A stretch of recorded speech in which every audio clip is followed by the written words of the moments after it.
Today is Tuesday, July 23rd, 2019. My name is Edna Sussman. I'm a reference librarian here at the Half Hollow Hills Community Library. We're interviewing Sean M. Christensen, a Marine Corps veteran from Afghanistan, Operation Enduring Freedom, as part of our Veterans Testimonial Project and in collaboration with the Library of Congress's Veterans History Project. Thank you so much, Sean, for your service and for participating in our project today. Thank you. It's an honor to be here, and it was an honor to serve. Thank you. Sean, where and when were you born? I was born in Lexington, Kentucky on May 15th, 1977. And who are your parents and their occupation and names? My father is Christian M. Christensen III. He owns his own business, a animal removal business. He is a entomologist by trade. He's a doctorate there. He's used to teach at the University of Kentucky. And my mom is, she's now retired, but she was in financial services. Her name is Deborah Lynn Christensen. Mm-hmm. And did you have any siblings? And if so, what were their names and genders? I do. I have three brothers. My oldest brother is Christian M. Christensen IV. Mm-hmm. Did you say their age? Name. Oh, name. Yeah. My second oldest brother is Matthew Aaron Christensen, and my youngest brother is Blair Daniel Christensen. Did any of them serve in the military too? My father served in Vietnam. He's a Silver Star recipient. Wow. And my youngest brother served in the National Guard for a few years, but never went to combat. He never went to combat. No. You mentioned your grandfather was also. Yes. When and in which branch? My grandfather served during World War II. He was in the Marine Corps. Mm-hmm. He was a paratrooper, and he was a scout sniper. He worked with a parachute company, parachute company, where they would drop in either equipment, personnel themselves to gather information. He was on. Where was he? He was in Guadalcanal. He was on the he was on Guadalcanal. Mm-hmm. I think he may have been on Peleliu. I can't remember all the different locations. Mm-hmm. I think Midway as well. Mm-hmm. Wow.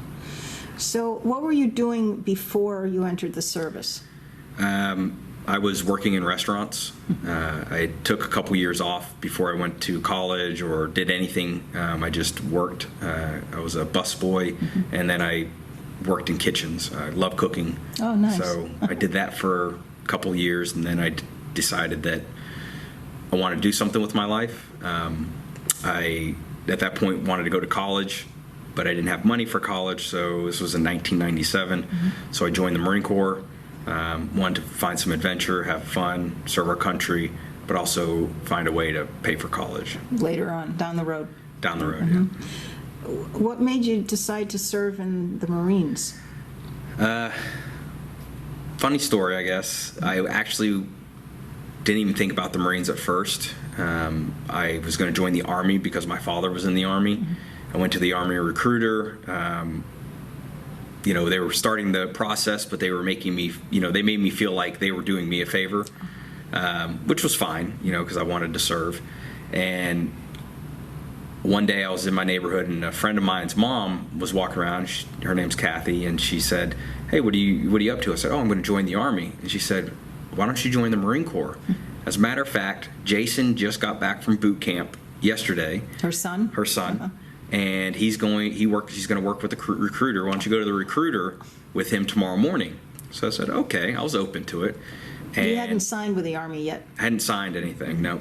So he brought me into the recruiter's office, and they welcomed me with open arms, told me all the great things that we would do and the fun we would have. And, it clicked. You knew you were a part of a family or an organization that was like-minded, same personalities and so on. And since one of my good friends had joined as well, I knew it was the right place to go. And so from there. Nice. No regrets. No regrets.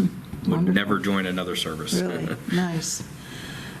So then when did you sign up? What year was that? It was 1997. And what happened when did you depart for training? I departed on June 30th for training. 97. Of 97. And then I was in boot camp. My first day of boot camp was July 1st. Okay. So I was there for Independence Day. Oh, nice. Always, it's memory that's tight in my mind is that we hit the rack, as they say, went to bed, and it was still light outside, kind of, and I remember lying in the rack and seeing fireworks go off on the 4th of July. Oh, nice. And then passing out at that point, but from exhaustion.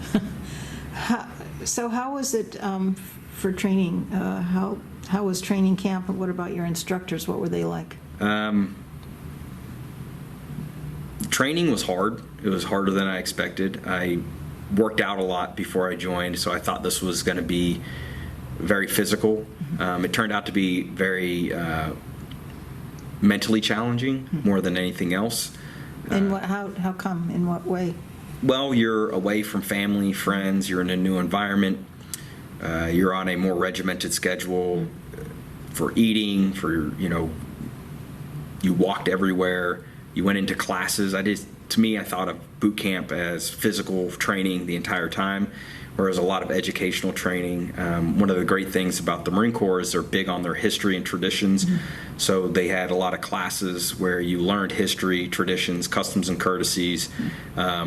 So you did a lot of that, and we did a lot of martial arts training, obstacle course training. The training was varied throughout the entire process. The hardest portion for me was actually the rifle range.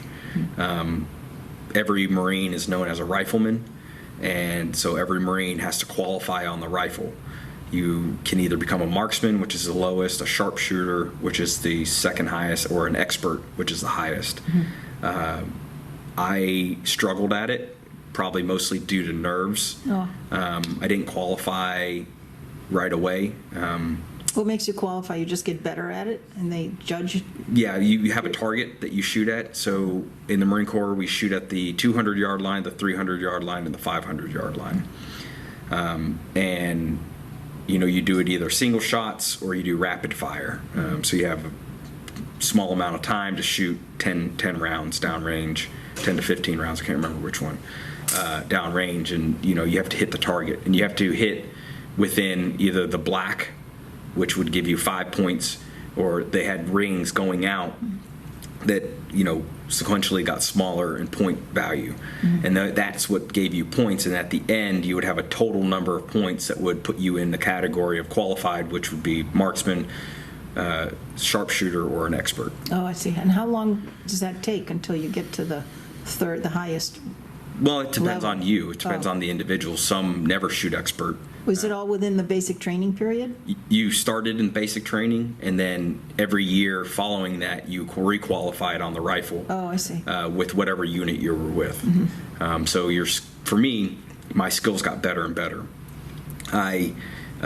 In boot camp, when I finally qualified, I qualified as a marksman, which was the lowest, which was fine. I just wanted to graduate boot camp. But by the time I went to the rifle range in the Marine Corps, my nerves I had calmed down. I wasn't so nervous about graduating boot camp. I had already made it into the Marine Corps fleet, is what we call it, my first unit, and I qualified expert for the first time. Nice. And from there, I qualified 6 more times as an expert, so I have 7 expert badges award. How long was basic training for the Marines for you? It's basic training is usually 3 months, 12 weeks long, but because I struggled at qualifying on the rifle, I was there an extra month. So I was there until October. And where was the training? Parris Island, South Carolina. South Carolina. And you were there the whole time for the basic? Yeah, the whole time. So, and what were your instructors like? Mean, but fair. I have a couple. I think back on myself and how brazen I was. I was taught to speak up. I was taught to look at people in the eyes. One of our drill instructors, they always call him the heavy. You have one drill instructor that's the senior, meanest drill instructor, and they call him the heavy. His name was, what was his last name? I can remember my senior drill instructor, who was Staff Sergeant Spann. But this guy was a big black man, and I remember when he picked us up, he popped a blood vessel in his eye, so one of his eyes was red, And so you had this very intimidating Sure. gentleman yelling at you. He was intimidating. But one day we were doing something that we had just not learned about it, but was taught teamwork. And we were cleaning up the squad bay with our brushes, and they wanted us to go all the way to the bulkhead or the wall, and then we would bring it out to the center of the squad bay. Wait, you were on a ship? No, we used naval terminology because we're a department in the Department of the Navy. Okay. We use naval terminology, so that was one way that we learned the terminology, was by calling wherever we were: the ground, the deck, the wall, the bulkhead, the rack or the bed, the rack. I see. The brush, a scudge brush to pick up all the crap off the floor. All Navy terms. All naval terms. Okay. Sorry. So go ahead. Yeah, and I started, instead of going all the way to the wall, I started halfway, and my bunkmate was going to scuzz up to me, and I was going to scuzz to the floor to save time. And he comes over and he starts yelling at me, and he's like, "What do you think you're doing?" And I stand up and I stare him straight in his eyes, and I say, "It's called teamwork, sir." And in my mind, I thought I was doing the right thing. Mm-hmm. And by looking him in the eyes, showing him respect in my mind, in boot camp, that's not what you want to do. And he's like, what happened? He leaned his head forward, and his bill of his hat hit me in the head. And he's like, "Don't ever stare me in the eyes." So I averted my eyes, and then he told me, "You do exactly what I tell you to do." And so I got up against the bulkhead and did exactly what he said to do. Wow. Why not look him in the eyes? Why is that not a good thing to do? I just think there is I'm looking you straight in the eyes and we're confronting each other, it's showing no fear. Mm-hmm. And it's challenging him. Oh, I see. And part of boot camp is breaking you down, and to show that he was superior to me. He didn't want me or anybody looking you in the eyes. He wanted you to look away. Especially when you're confronting somebody. If we were talking like we're talking right now, we would make eye contact, right, to show respect. So it was just the situation in hand. Wow, you learned that one quick. Yes, very quick. Wow. So did you receive any specialized training during basic or after? No, after I received specialized training. So from boot camp, you go on 10 days of leave, and then you go to your MOS or specialized training, which is at the School of Infantry. I was an infantryman. I didn't have my job title, my MOS, military occupational specialty, yet. But I just knew I was going to be a rifleman or some sort of infantryman. And they sent me to the School of Infantry Training Battalion. I reported in there in October, Camp Geiger, North Carolina. Okay. I reported there in October of '97. And I was told I was going to be a mortarman. Mm-hmm. And so I started. So what they did at that time is you did concurrent training as a rifleman and as your specialty. Mine was mortars. Mm-hmm. So I was doing that training. Once all the infantry rifleman training was done, we stayed for an extra 3 weeks to complete our training for mortarmen. Okay. So I graduated on December 23rd or 24th of '97, mm-hmm, and then from there I checked right into my first unit, which was 2nd Battalion, 8th Marines on Camp Lejeune, North Carolina. And you stayed there then, or were you deployed, or? Well, what happened? Because it was Christmas, it was December 24th was when I moved in. They put us right on leave, so we got Christmas leave.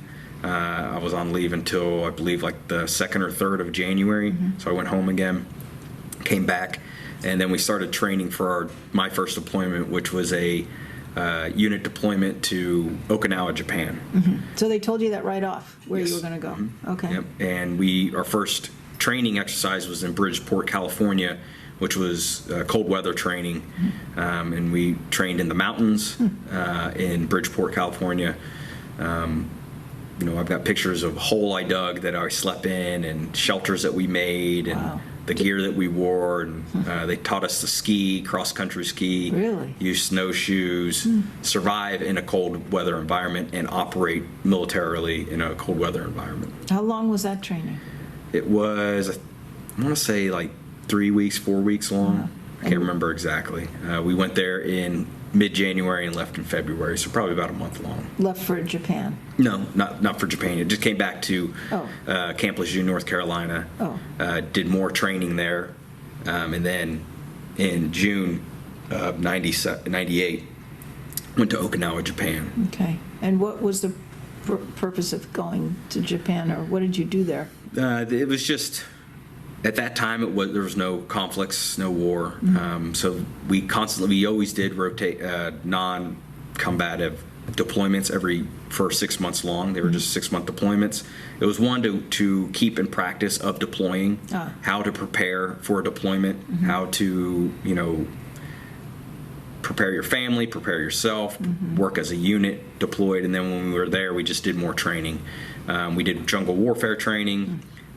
We also went to Korea and trained with the Korean Rock Marines, which was fun. Why? They're tough. They're a tough breed, but they're friendly at the same time. So, it was challenging, but fun. We did a lot of rappelling and,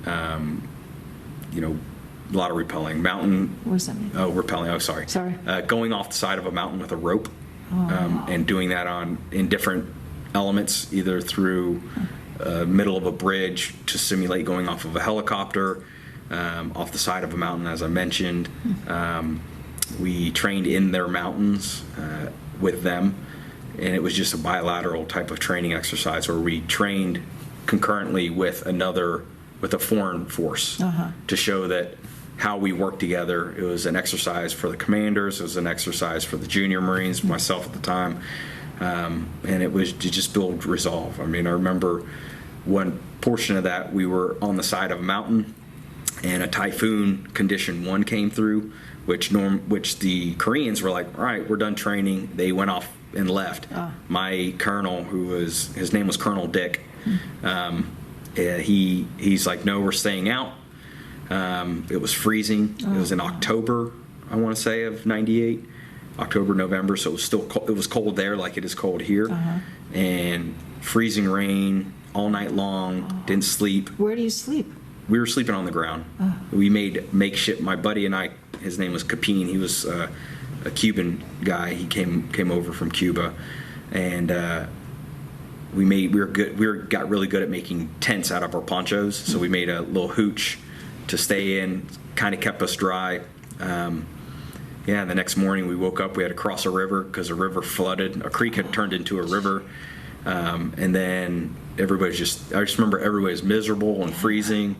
But it was a story that we laughed about and told all the time after. I mean, I'm still telling it today. It was one of those. How do you do that? I mean, how do you ever dry up? Where do you eat? We went back to base camp, and there we had 10 shelters that we stayed in, so we could take a shower, we could change our clothes. But when we did jungle warfare training on Okinawa, it rained a lot. Really? And one day in particular, I remember it rained from the beginning of the exercise. We were out in the field for a week. It rained from the day we left, and then it stopped raining as soon as we were leaving the field. Wow. But we were soaking wet the entire time. So you bring dry clothes to change every once in a while. Doesn't help, though. It feels good for a short period of time. Short, yeah. You can build hooches. Like I said, my buddy and I, we got really good at building them. So you create a dry location for yourself, or less wet location, still damp, and teaches you to survive. I mean, and that's what the training's there for, is to teach you to persevere through adversity, no matter what the situation is. Amazing. And that's what it did. Yep. All of those things, and you learn to laugh at it, and you're glad you were a part of it. Really? Yeah, because if you're the guy that stayed back at base camp and everybody else went through this adversity, you weren't a part of that story. You couldn't commiserate with them about how horrible it was and the experience. You just got to hear the stories. You weren't a part of it, and I always wanted to be a part of the stories. What happened after Korea then? Where did you go? We went back to Okinawa, and then we came home. Okay. From there, they said our next deployment, they were splitting the battalion, and one part of the unit was going to Haiti, one part of the unit was going to Panama, and the other part was going on a cruise around South Africa around South America and on West Africa. I wanted to follow where my platoon commander was going. He was going to Panama, but they didn't need us in that company, so they sent us to a new company. I was an Echo company when I was in Okinawa. They sent me to Fox Company, me and my other mortarman friends, and then we went on a deployment called UNITAS and WOTC. The UNITAS sounds like it should be an acronym, but it's not. Oh. But WOTC stands for West Africa Training Corps. Oh. I believe that's what it stands for. But so we started out and we did a lot of not the same training, but we did a lot of outdoor training. And when we went to South America, we stopped in several different countries and trained with their military. Oh. So doing these types of peacekeeping missions, it helps build a commonality between how we operate. If we ever have to go to battle with them, it strengthens allied relations between these countries and their military. So we went to Panama for a short stint. We went through the Panama Canal. First we stopped in Puerto Rico. Then we went to Panama. Then we went through the Panama Canal. From there we went to Colombia first and did some training in Cartagena. With the Colombians too? With the Colombians, okay. Yep. With their military. Then we went to Ecuador and trained with the Ecuadorian Marine Corps. From there we went to Peru and trained with the Peruvians. We went down to Chile and trained with the Chileans. Yeah. Over to Argentina and then to Brazil, and we spent about 10 days in Brazil. Wow. Where we got 5 days of liberty after 5 days of training there. And then from there, so we went through the Straits of Magellan to get to Argentina and then Brazil, and then we went across the ocean to West Africa. We were starting in South Africa, but while we did that, we crossed the equator. So in the Navy, since we were on a Navy ship, I was on the USS Carter Hall, which is a landing type ship for amphibious warfare. When you cross the equator, if you've never crossed the equator on a ship, you're called a WOG. If you had crossed the equator, you were shellbacked, is what it meant. So there was a status that you got to do. And in naval tradition, anybody who was a WOG had to go through a shellback ceremony when you cross the equator to become a shellback. Right. When I joined, hazing had become a big issue, so they made it voluntary to do the shellback ceremony, and I'll tell you why here in a second. But I volunteered to do it. I'm like, again, it was like, I want to experience these things. I want to do it. So we woke up in the morning and we had to go eat breakfast, and they served us green eggs and ham. From there, we had to do a whole bunch of series of stuff out on the well deck, and on the flight deck, where, silly things like they put Crisco in our hair and then doused us with flour. Really? Yeah. We had to clear they're called a eye, where they buckled down vehicles on the ship, and it was filled with water. And they told us to blow all the water out. Meanwhile, while they're spraying us with a water hose or a fire hose, just different silly things. Yeah. That it was fun. Okay. And so then what they did was they flooded the well deck. So on an amphibious ship, you have amphibious vehicles that go from land to water.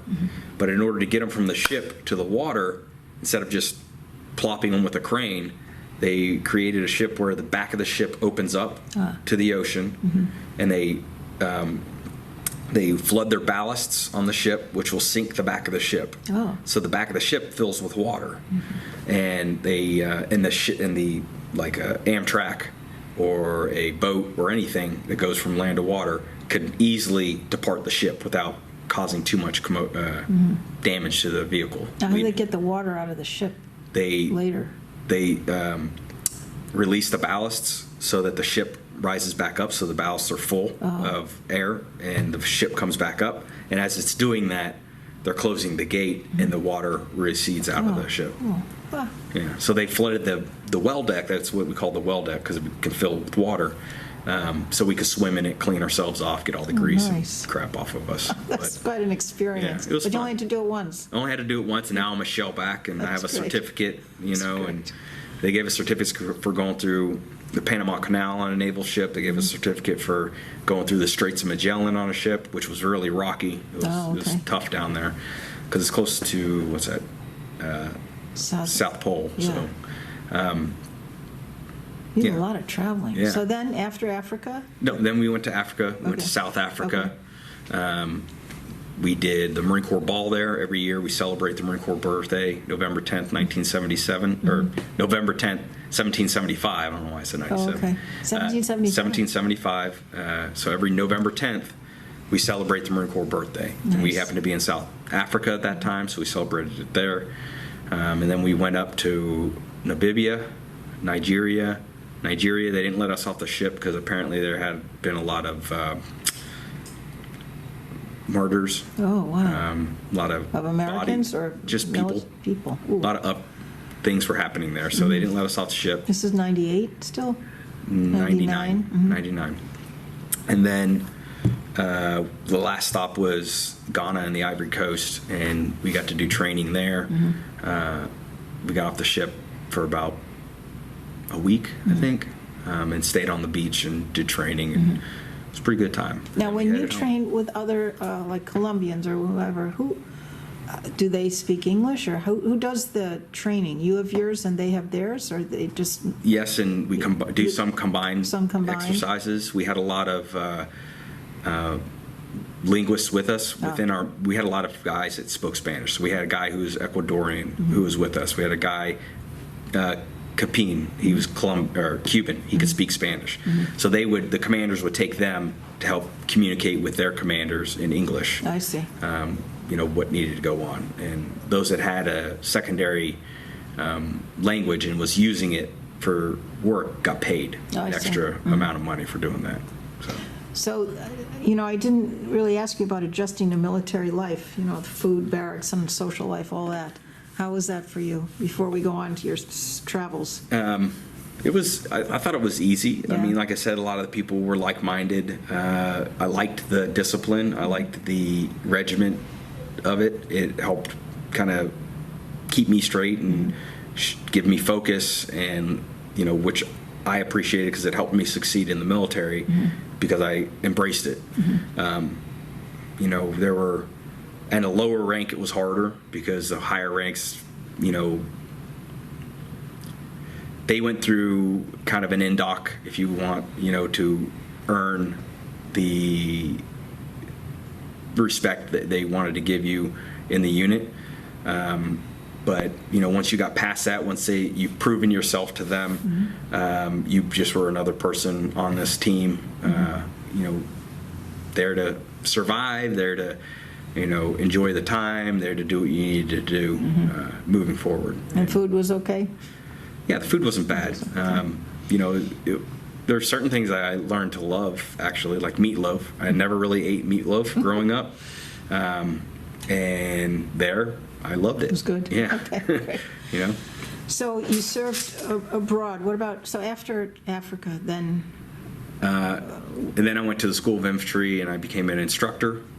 Where was that? In Camp Geiger. So I taught mortars. I taught infantry skills. I was selected as the Marine Corps Instructor of the Year for the School of Infantry. Nice. So I was a Combat Instructor of the Year. I served a meritorious promotion to Staff Sergeant, a medal, and some other trophies and so on.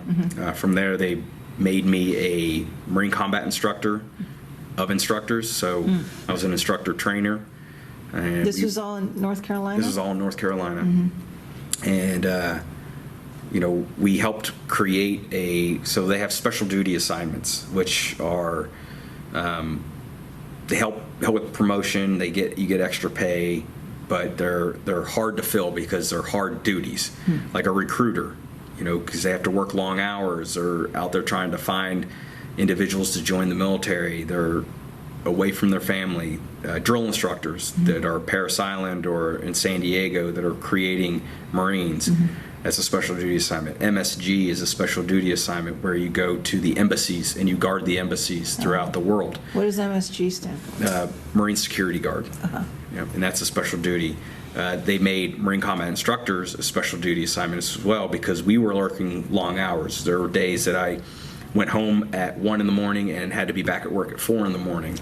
Why? Because you have to get everybody up. You have to be there before everybody wakes up, which Reveille was at 5:30, so time you wake up. So you had to be there at 4:30 to get prepared for the day, and then get them up, get them prepared for the day, go do physical training or whatever. If you're going to the range to go shoot weapons, whatever, classes. And those days, if you're at a range, you could be there until 1 in the morning, because it's not just going to the range to shoot the weapons.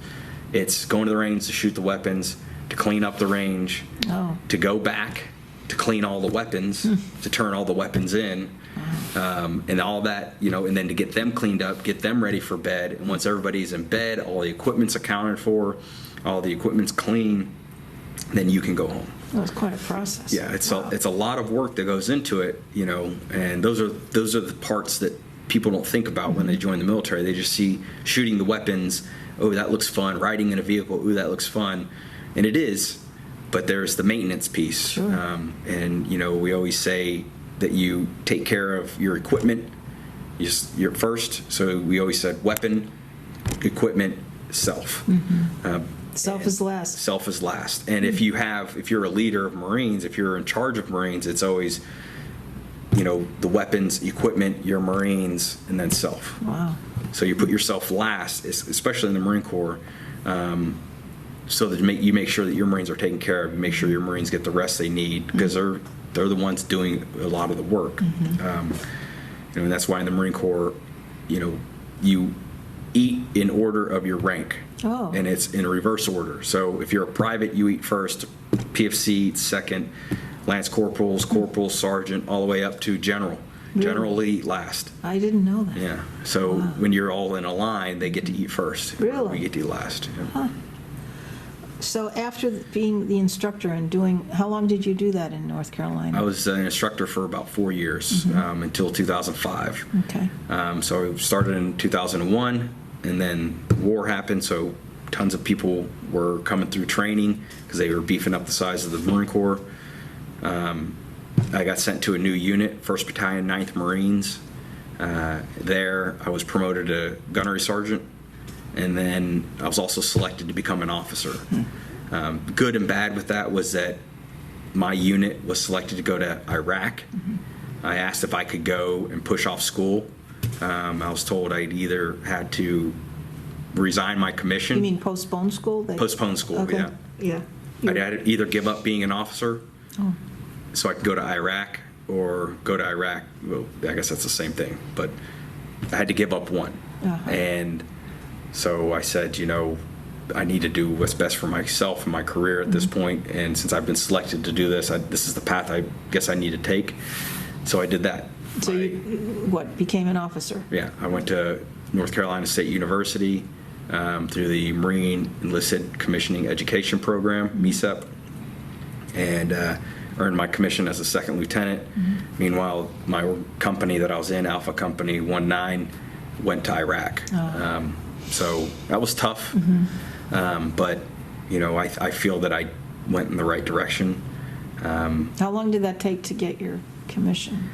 Well, you have to get a degree, an undergraduate degree. I'd already, in my first, 2002, so first 5 to 6 years, 2005. So first 8 years I worked on school, and I got an associate's degree, and I was working on my bachelor's degree. And when I was selected, I went to NC State, and it took me 2 more years. Okay. Normally it takes you whatever it takes to get a 4-year degree. 4 years, right? usually. 4 years or less. And I went to school spring, summertime, fall semesters, and if they had winter classes, you take winter classes to get your degree So done. pretty much straight through. You Straight did through. 2 years straight. Yeah. And then what happened after that? I was commissioned, and while I was at college, I went to the officer candidate school. I like boot camp for officers. I graduated that, and then once I was commissioned and graduated college, I went to the basic school. And the basic school is a 6-month school where all officers have to go through it, no matter what your MOS is, to become a provisional rifle platoon commander. So every Marine is a rifleman, every Marine Corps officer is a provisional rifle platoon commander. No matter what your job is, you could be asked to run a platoon or an organization to fight in combat. So everybody had to have the same level of skills to do that.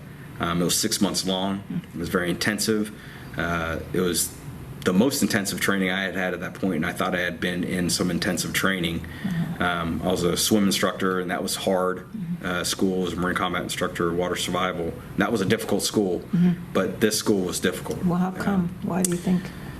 So everybody learns land navigation, but at the basic school, they have different levels of land navigation that you have to pass. And when I was a junior Marine, you would go 300-400 meters using a compass and a map, find a point, go to another point, and that was fairly simple, right? But in Quantico, where the basic school was, you had different levels of terrain that you would go through, and your points that you would have to find would be thousands of meters away. So 1,000, 1,500 meters, 2,000 meters away, and you had to find 6-7 of these points within a very tight timeline. So you had to be good at using your map. You had to be good at using your compass. And Were you alone, or did you do it all as by a group? yourself. All by yourself. Yeah, and that was another thing. When I was a junior Marine, you did it as a team. You had 1 or 2 people or 2 or 3 people that you would work with, and as an officer, you had to do it by yourself. Wow. You had to be able to navigate by yourself.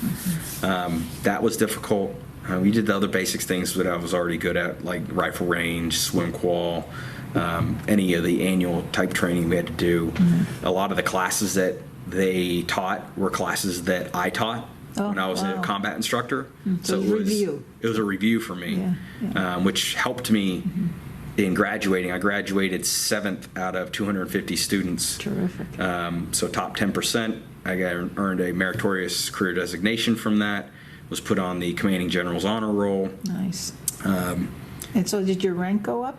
What it did is everybody's given a number. It's called a lineal number. I had a higher lineal number than everybody else. So I was in Echo Company and then Fox Company. Those 2 classes, they combined the classes overall, although they graduated different times.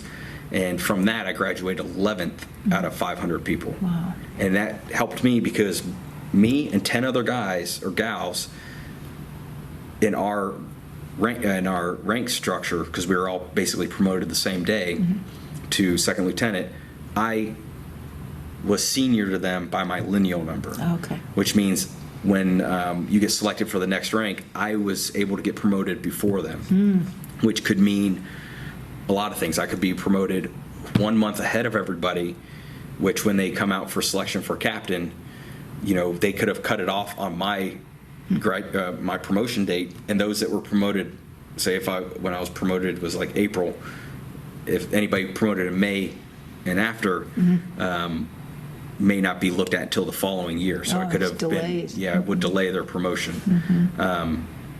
But When did you get that next rank?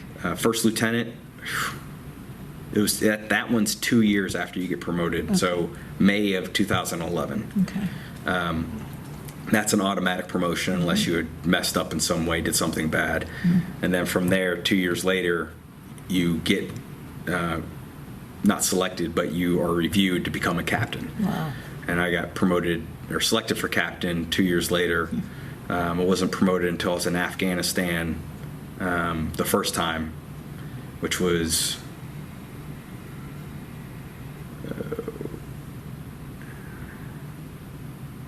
2012. Maybe it was July or August 2012. It's on my certificate. Wait, so so that extra training, 6 months of that. Then what happened? So we skipped ahead a little. Yeah, we did a lot. We got a chunk there that we need to fill in. So after that 6 months training, you go off to your first unit or to your MOS school, your military occupational school. I became a logistics officer. So when you go through basic school too, sorry, I forgot to mention this, they assign you your military occupational specialty. If you graduate high, you usually get your number 1 choice. I got my number 1 choice, which was a logistics officer. My mindset was, my degree was in supply chain and operations, which is close to logistics. It would be a good opportunity to use my degree in my military career. Plus, since I had been in the infantry for 10 years before that, I wanted to do something different. I struggle with that now, wishing that maybe I should have gone back to the infantry. Why? More combat deployments. Oh, you wanted that. I wanted them. Wow. But, you know, I still got 2 combat deployments as a logistician. We didn't get there, right? No, we haven't gotten there yet. So what I got to do is I was sent to 1st Marine Division, and from there they were going to send me to a unit. I was working with the G4, which is the logistics branch at that level for the commanding general, and because of that, my bosses said, you pick what unit you want to go to within the division, which were all infantry units that I could choose, or combat arms units. I chose 2nd Battalion, 5th Marines, because they, on the training plan that they had for them the year out, they were slated to go to, I believe, Iraq. But it got changed when I went there, and they went to Okinawa on the 31st MEU. You were disappointed. So I was disappointed. But then I was also told, well, they're going to do a 31st MEU, but then we're going to do an Iraq deployment or an Afghanistan What's deployment. MEU is a Marine Expeditionary Unit. So the Marine Corps is a MAGTAF, a Marine Air Ground Task Force. And within that, you have smaller MAGTAFs. A MEU is one of the smallest MAGTAFs you can have beyond a special MAGTAF, which comprises of 4 elements. You have a command element, which controls everything. You have a logistics element, which does the support. You have a ground combat element, which is the infantry and the combat arms. And then you have an air combat element, which is the aviation portion, air support.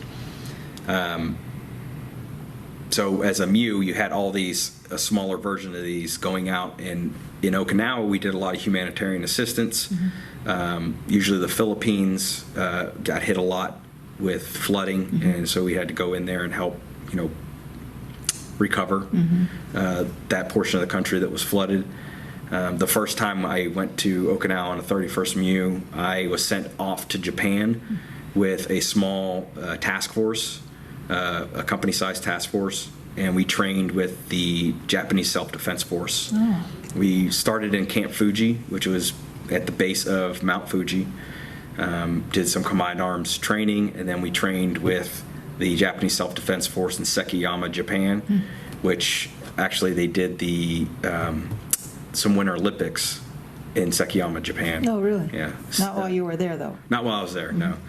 Seki is the name. Yama in Japanese means mountain, so they call Fuji Fujiyama, which is Fuji Mountain, and Sekiyama is Seki Mountain is where we did the training. I got to work with the Japanese Self-Defense Force. I had a linguist with me. Nice. It was great. It was a great experience. You must have picked up a lot of languages on your travels. I did. I can speak basic Japanese. I can greet and say my name, those kind of things. It was really interesting because I'd sit in on their meetings and I could answer their questions in English before my linguist had to tell me what they said. I understood what they were asking. That's great. So we need to get to when you were traveling again. So now, okay. So that was Okinawa with 2-5, 2nd Battalion, 5th Marines. We come back. Battalion commander within a month says, we're not going to Iraq. We're going back on a 31st MEU. So we went on a 31st MEU again, and this time we went to Thailand, did some training there, went to Malaysia, did some training there, went to Cambodia, did some training there. When we were in Malaysia, we got off the ship. We were off the ship for about 4 hours, and we were recalled back to the ship because the earthquake and tsunami had devastated Japan. So we were calling us back to the ship to go help with the recovery efforts in Japan. We were there. What year was that? You remember? 2012. March 11th, 2012 was when that happened. We got over into Japan on March 12th, 2012, and we crossed over within 100 nautical miles of the blast, the nuclear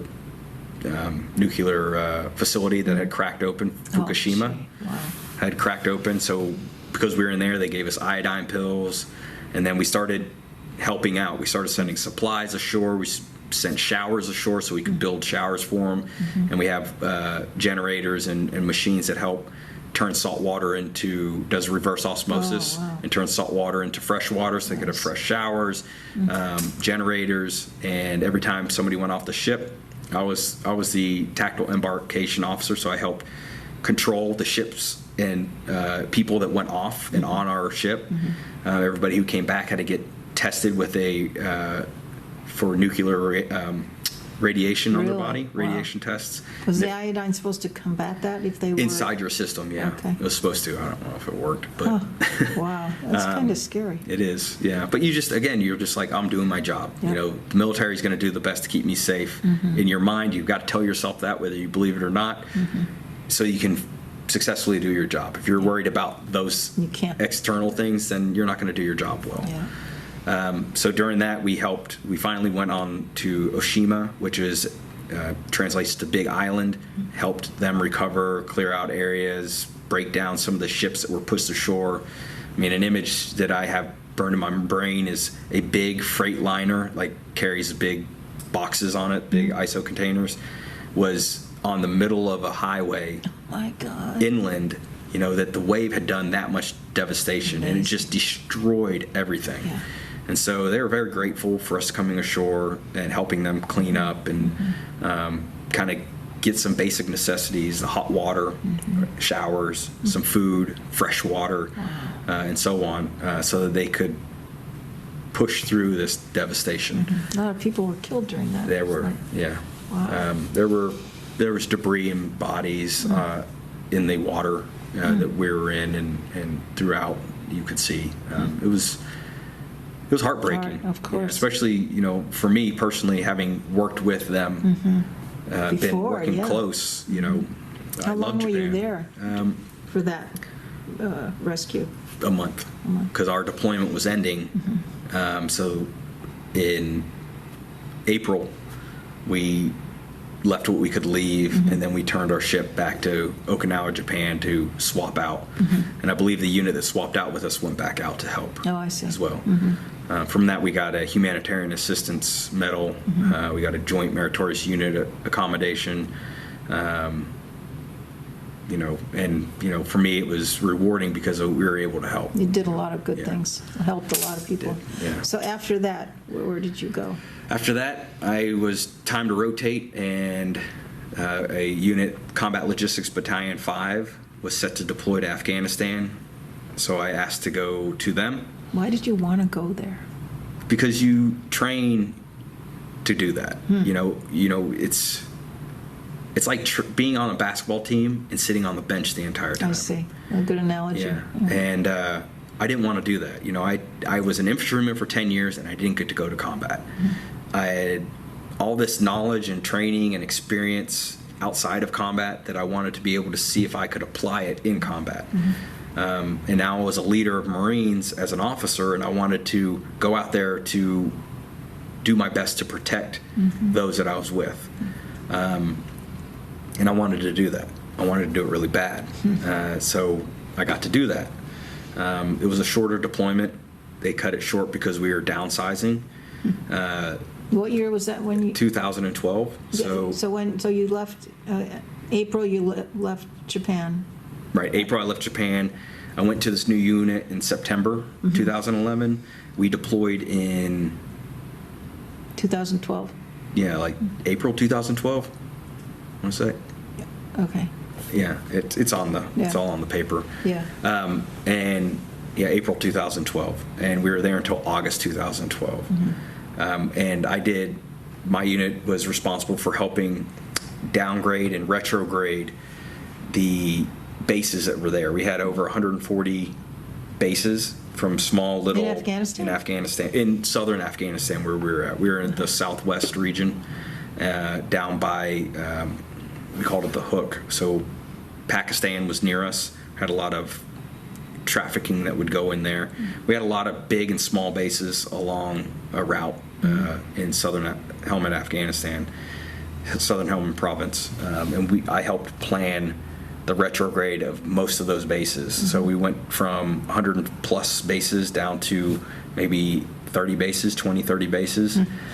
And that was retrograding the people, the equipment, the vehicles, Now, why was things were decreasing in numbers, but there was still combat going on? Right, but that was, if you remember, that was when the president, Obama, wanted to downgrade and said we would be out of Afghanistan that was by then. Okay. 2013, or we would down to a certain number. And we were part of that effort to get us down to that number. I see. We did it. It was successful. I tried to extend there with another unit. My boss was going to let me, and then he's decided not to. But on our way back, I got a phone call from my old executive officer asking me if I wanted to go back to Afghanistan with him. He's like, I'll never forget the message. He's like, I know you're either on your way back or you just got back from combat, but I'd really love for you to come work with me and my team, my battalion, as a logistics officer, so when we go to combat. We're going to combat in the next 6 months. Wow. And I said yes. You were happy. Yeah, I was like, absolutely. Wow. I had orders. I was ready to go. And my current battalion commander was like, absolutely not. You've only been here a year. I get 2 years out of you. You're not rotating. I'm keeping you. He wouldn't let you go. He wouldn't let me go, but he gave me a company. So I got to become a company commander. Oh, wow. This was in Afghanistan still? No, we were back. You were back. We were back in. I was in Camp Pendleton. Okay. 2-5, 2nd Battalion, 5th Marines is in Camp Pendleton. I forgot to say that. Okay. And CLB 5 is in Camp Pendleton. So I was like resigned to that. I was like, fine. That's this. I'm not meant to go back. I'm not meant to go on that deployment. That's how I always thought. Okay. If I didn't That's a get good something, attitude. Yep, wasn't meant to be. Meant to be. You're right. There's a reason I wasn't supposed to go. Well, 2 months later, 3 months later, my battalion commander gets told by the commanding general that he has to give up one of his captains to go on a advisor billet. To where? To Afghanistan. The two that were eligible to do this was me and my boss. My boss, his name's Captain Rob Hillary. He just got married and his wife was pregnant. Oh. So the battalion commander didn't want to send him. And even if he told him that he was going to send him, I would have said, I'll go in his place. Because of that situation, plus I wanted to deploy again. And I always wanted to be on an advisor billet because I love working with other militaries. If you heard throughout my story that I trained with every different military throughout every different country, right. So this is what I did. And this one, I was supposed to be on a police advisor team, where we would be embedded with the ANCOP, the Afghan National Police, and that because of the downgrade, they were reducing those jobs, and they transferred me to another one called the Regional Battle School, Regional Corps Battle School, where we would go to Afghanistan. We would help establish a formal school. School for infantry skills and for logistics skills for their for the Afghan soldiers. National Army. To me, it was like the perfect culminating deployment because we were doing a formal school, which I had helped establish in my second enlistment. We were teaching infantry skills, such as I was an infantryman. We were teaching logistics skills. I was currently a logistics officer. I had been a platoon commander. I had been a company commander. I felt like everything I had ever done in the Marine Corps was coming together at this one deployment. And it really was the hardest deployment. But why do you say that? The stress, we were with the Afghans on a daily basis. The only day we weren't with them were on Fridays, Juma. Juma is their religious day. Every Friday? Every Friday. Some Fridays we would interact with them, like if it was Big Eid following Ramadan. We would do a celebration with them. If it was Nowruz, which is the New Year, we would do a celebration with them. We'd buy them sheep. And they would cook the sheep for us, and we'd have a big meal and festivities. On your base? On their base. Their base. They didn't come to our base. Okay. Every once in a while, we would bring the commanders, their commanding general, there our colonel, the colonel of the school, Colonel Shawali, the dignitaries from their military would come to our base. Okay. But the soldiers would not, because there was a high level of threat, internal threat, we call it insider threat.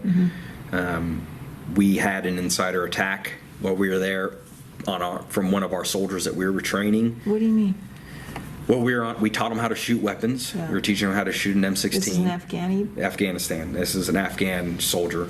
And their soldiers, they didn't do a screening like we do a screening. These were volunteers that wanted to come and get a paycheck, and they could feed their family, and they would serve in their military. Well, Al-Qaeda, would send people who were sympathizers to Al-Qaeda would join the military and try to get access. Yes, exactly, and try to get access to us.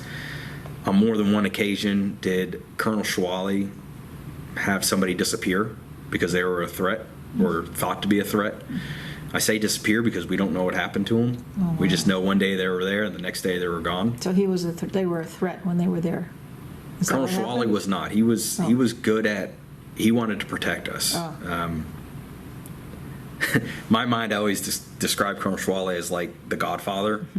He reminded me of the Godfather, but an Afghan Godfather, and he ran his section, his area, his regiment the way he wanted to run it, and if anybody interfered with that, he handled it. But we had insider threats. I mean, there's just a lot of moments that I can recall where, I feared for my safety and the safety of my team. My team was unique in that I had, Marines and sailors on it, which would be normal. I had half of my team were British soldiers. I had guys from London, from Scotland, from all over, England as part of our team. I had civilians on my team, equal to the number of military members that we had that taught classes. Huge. And they were unarmed, which is its own level of stress, because now I'm responsible for somebody who has no way of protecting themselves. And then we're over there working with them on a daily basis, where they could attack us. I mean, one day we were on a range. Well, I wasn't there personally, but my Marines were, and this guy turned around and started firing at our people. Luckily, one of the Afghan soldiers, instructors, grabbed the weapon and pushed it down. Meanwhile, we took out the insider threat. We took the guy out. Wow.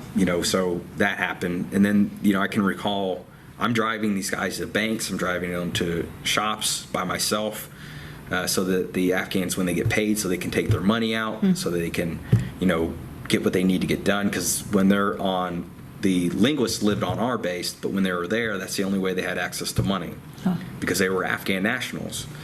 One day in particular where I brought them to the bank, the very next day a guy was shot.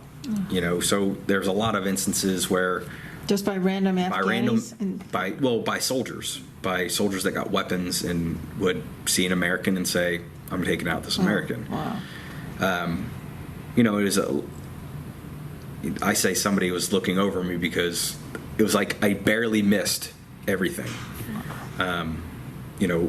Just by sheer luck. Wow. And the other people were not as fortunate.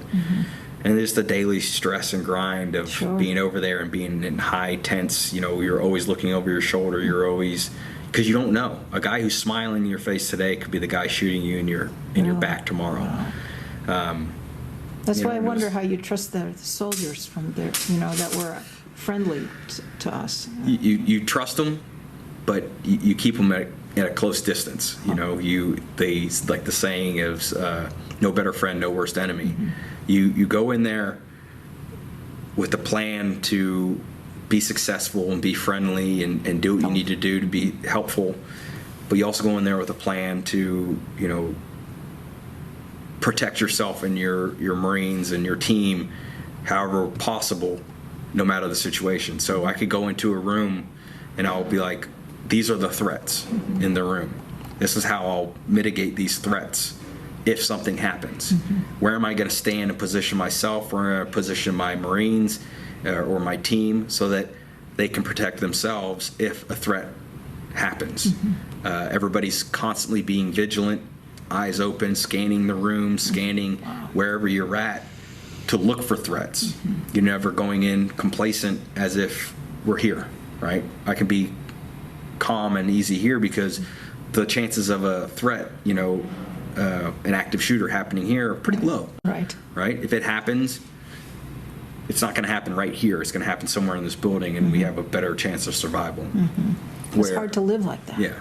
And you constantly. How long were you over there in that 9 months. situation? 9 months. Wow. Yeah. And then after, so did you did you have to leave, or how, it was only a 9-month? It was only a 9-month deployment. Which is long enough. Yeah, I was going to say that was long Were you enough. ready to go? I was 100% ready to go. You were. My current wife now, we were dating at the time. I was ready to go home. I had applied to become a Marine officer instructor at a university, and I was selected, and I was Where was that? Maine Maritime Academy in Castine, Maine, and the University of Maine in Orono, Maine. So I was a Marine officer instructor for both of those locations. And the way the orders worked, I got back on June 14th. What year was that? 2014. I deployed in 2013, September 2013, and came back in June 2014. I got there the next day. The movers were coming to pack up my stuff. Yeah.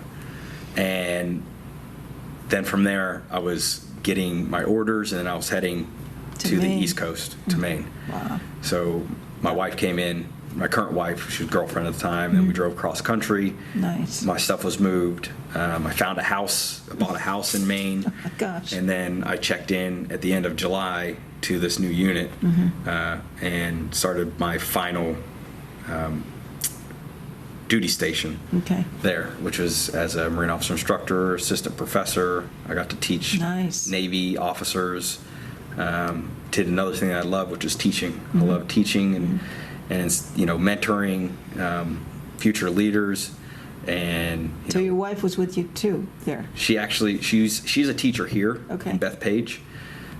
So we traveled to see each other every weekend. It's about a 7-hour drive, Yeah. 6 to 7 hour drive, depending on traffic.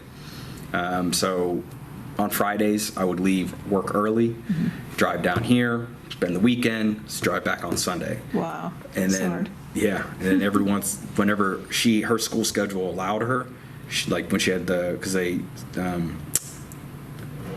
observe a lot of Jewish holidays, and she's Catholic, so when they would do that, Extra she would time just off, yeah. come up, and Nice.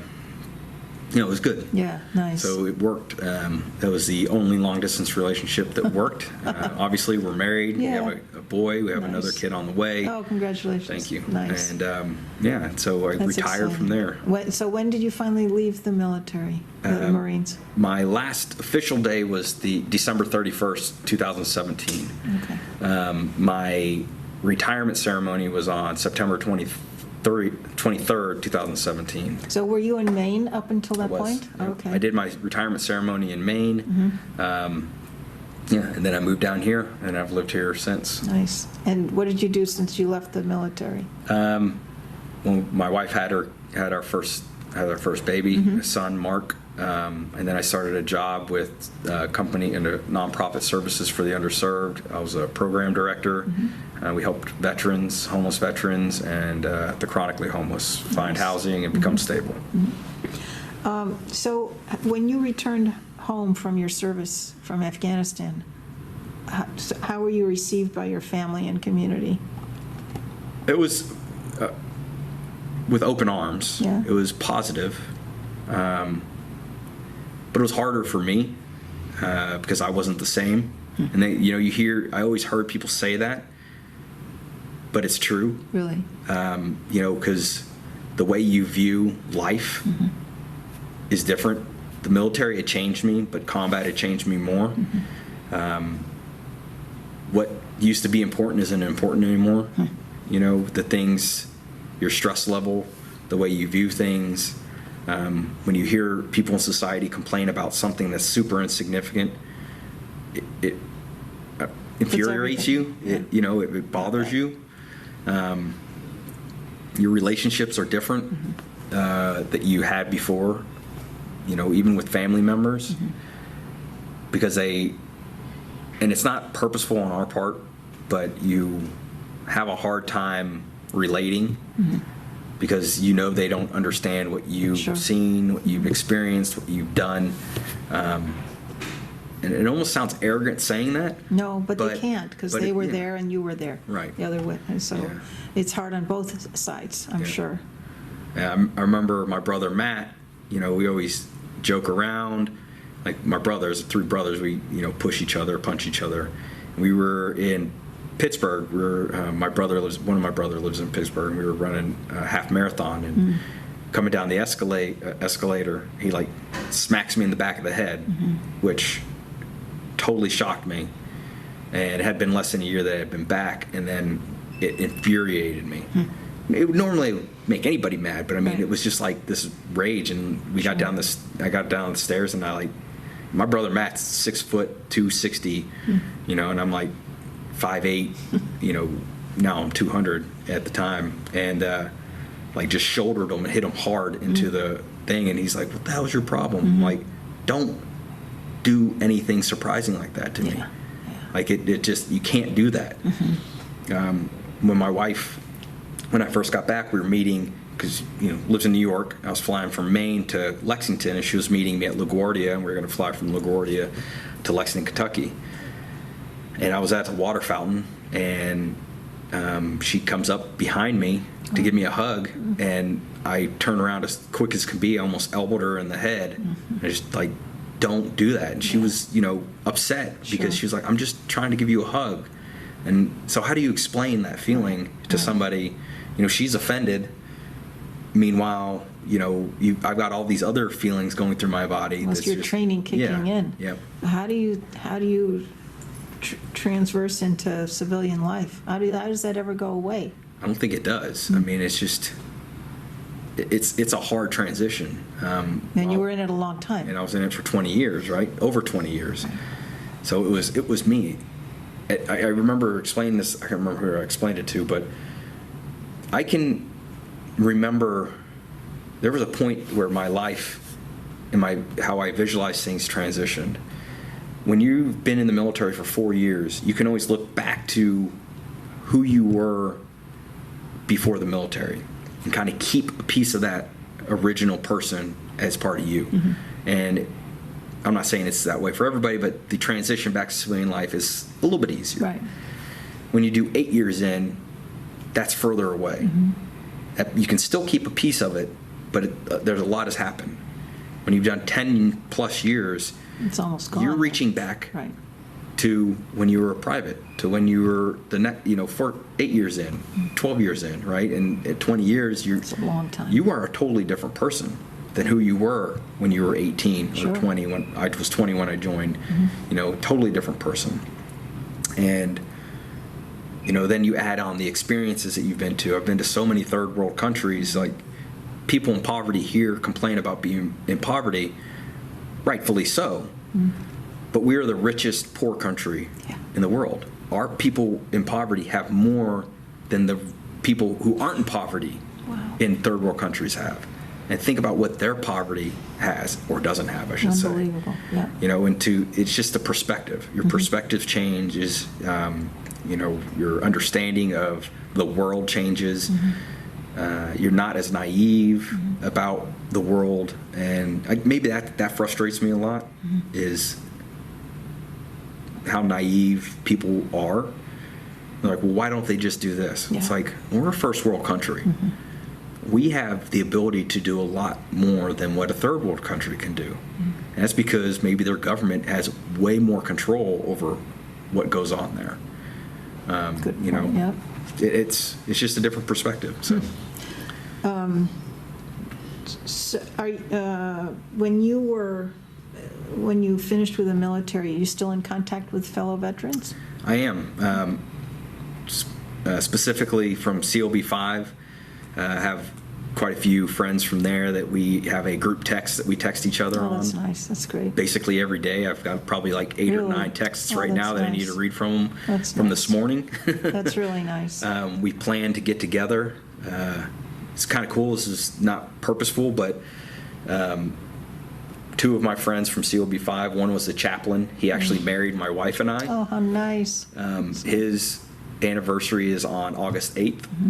My wife's and I's anniversary is on August 6th. Oh. And a buddy of mine who was in my wedding and I was in his wedding, Chris, their anniversary is on August 7th. Oh, that's so nice. Yeah. So it's just a weird Celebrate all coincidence. together. Yeah. At least by text. By text, or, we always say we want to get together every year, but he's still in, Chris is hard. still in, Oh. Josh is still in. He's the Oh. guy who married us.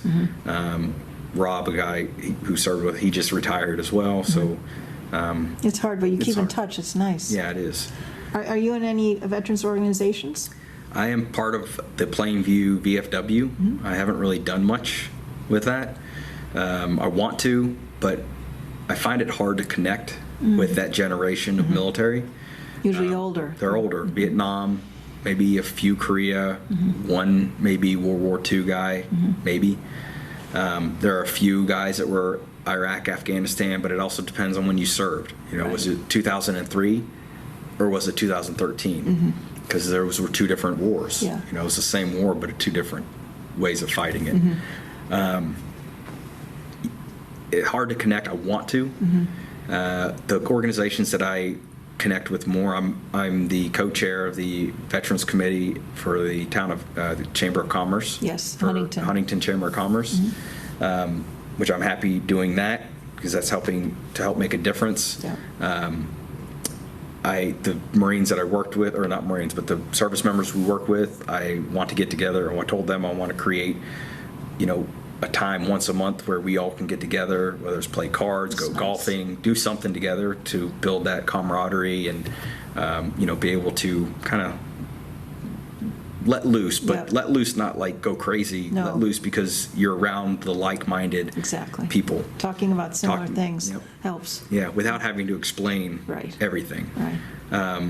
I am part of I went through a PGA Hope, which is through the PGA's nonprofit arm, which is PGA Reach. They teach, HOPE stands for Helping Our Patriots Everywhere. And they send you through lessons, golf lessons, and here in the Metropolitan Division, they give you golf clubs. So I'm golfing a lot more. Nice. I go to these different veteran golf outings, and I get to golf with club members, club pros, other veterans. Oh, And, that's good. it's nice. been a good therapy for me because Sure. it helps me. I'm focusing on hitting a white ball into a small hole Yeah. versus everything that's going on. Right. And it's a great release. Relaxing. Yep, that's great. And that's about most of the organizations. So how do you think, Sean, your wartime experiences affected your life? That's a good question. It's definitely changed me. It's given me a new perspective on life, on the world. It's opened my eyes to one big thing that I've learned is that no matter where somebody's from, they all want the same thing. It's usually peace in their country, and to be able to live their lives. Just like we want to do here, they want to do that in Afghanistan. And we think they want to be a warring country, and some people do, but it's not. It's somebody else that's Majority making not. that. Yeah, it's not the majority. And it's taught me patience, believe it or not. I can be impatient at some points, but a lot of times I can say to myself, "This isn't a big deal. Don't get stressed out about it." And it's helped me want to enjoy time, especially with my son. To give him a better life than what I experienced, and to be there for him, and the fact that I can be there for him is great. That's great. What are some life lessons you learned from the military? Tons. Persevere. No matter the situation, there's always a way out of it and through it. Always moving forward, always learning. I learned there. I wasn't a great student in high school, but I'm a great student now. I love learning new things and, dedicating to understanding it fully, not to just hearing it and then dumping it, but to truly understanding what it is that I'm doing. Dedication, leadership. I thought I was a leader before.